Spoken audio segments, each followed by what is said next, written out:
এই ডান পাশে ফাঁসির দণ্ড পেয়েছিলেন, বাম পাশে ওই বসা আছেন ফাঁসির দণ্ড। আমার এখানে আছে ফাঁসির দণ্ড, আমার পিছনে আছে সালাউদ্দিন কাদের চৌধুরী সাহেবের ছেলে, মীর কাসেম আলী সাহেবের ছেলে, মাননীয় সংসদ সদস্য। আমরা যে বেঁচে আছি এটাই তো বেশি।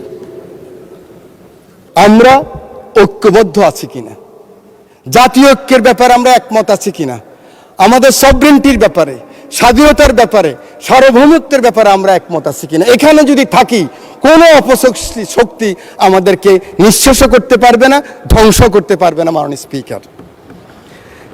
স্পিকার, আমি শুধু বলতে চাই, এই সংসদে আমরা যারা এসেছি 300 জন আমরা ভাগ্যবান।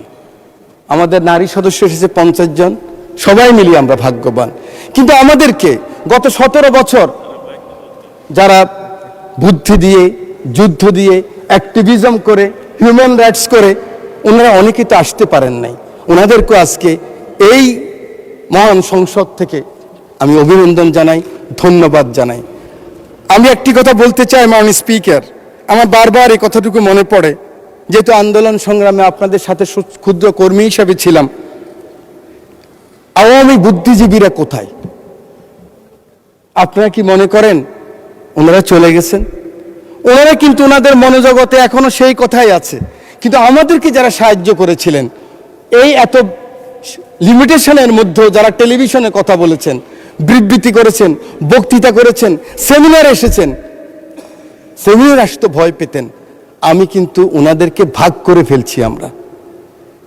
আমি চাই যে ওনাদেরকে আমরা ডাকি, আমাদের লিডার অফ দ্য হাউসের কাছে আমরা নিয়ে আসি, এক কাপ চা খেলে ওনারা খুশি হবে, সেই ব্যবস্থা আমাদের সিনিয়র লিডাররা করবেন।